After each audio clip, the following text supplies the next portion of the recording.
Good afternoon. My name is Allison Hahn, and I am the Program Manager for Advanced Methods for Manufacturing under the Neet program. So this will be for Neet 1.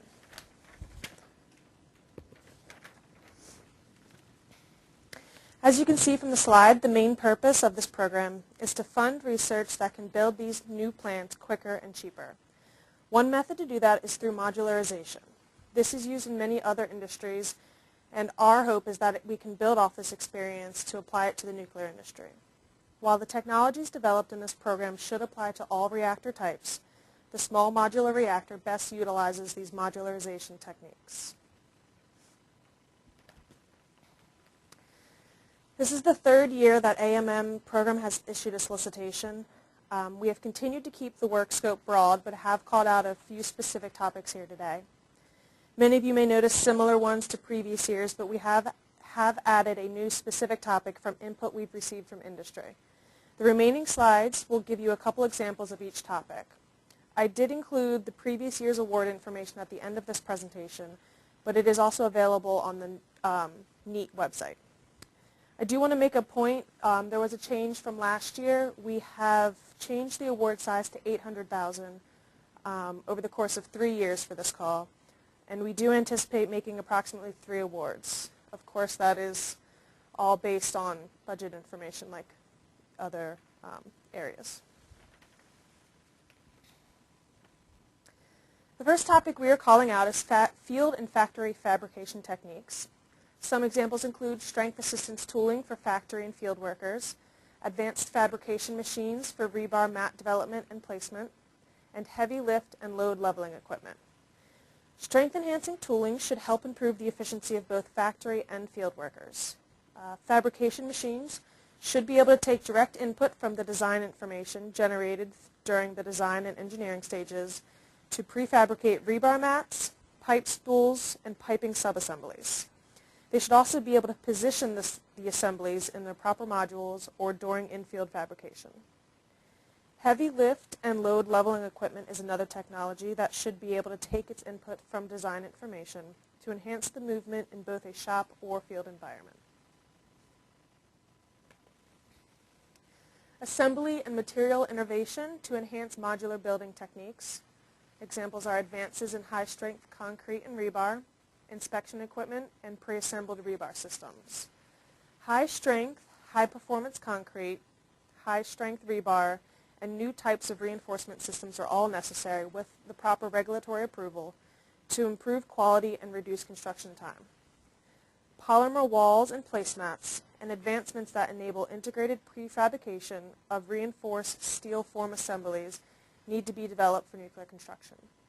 Field equipment and processes for heading, swagging, and splicing rebar will all help to improve the quality and speed of reinforced concrete placement and ensure the long-term reliability of those concrete structures.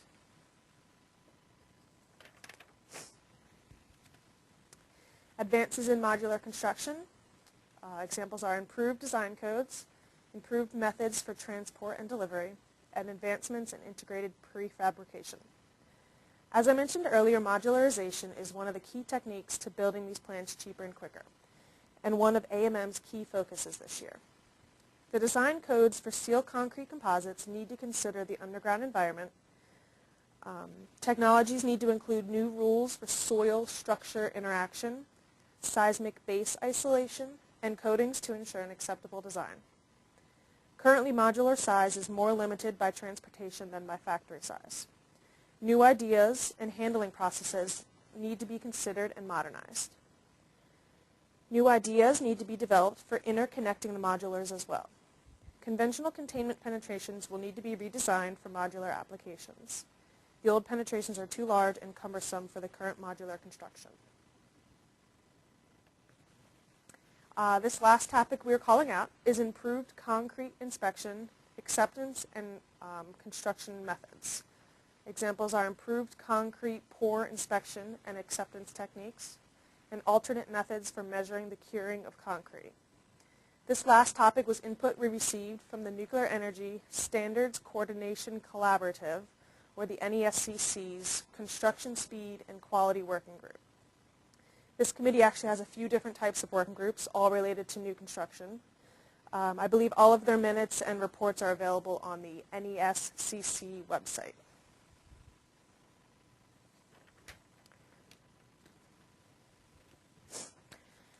To better provide you with an example of topics already awarded, I've included a list of the awards from fiscal years 12 and 13. We had 2 additive manufacturing proposals, 2 concrete proposals, and 2 joining proposals, in addition to a case study on the SMR supply chain.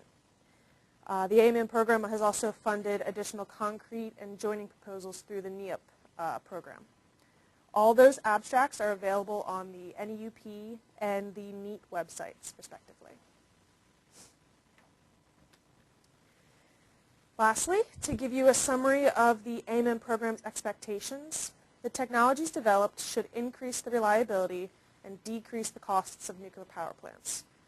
The product should also be able to gain regulatory approval from appropriate standard-setting bodies. And lastly, any specific product should be able to be licensed for commercial nuclear power plant deployment.